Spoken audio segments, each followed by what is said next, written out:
بسم الله الرحمن الرحيم.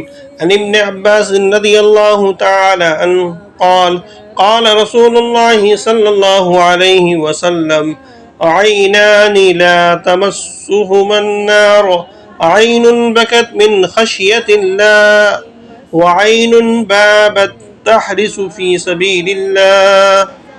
حضرت ابن عباس رضی اللہ تعالی عنہ سے روایت ہے کہ رسول اللہ صلی اللہ علیہ وسلم نے فرمایا: دو آنکھیں جو جہنم کی آگ سے محفوظ رہیں گی۔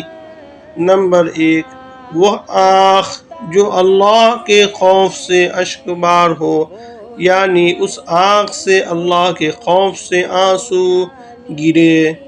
نمبر 2، وہ آنکھ جو رات بھر اللہ کی راہ میں پہرا دے۔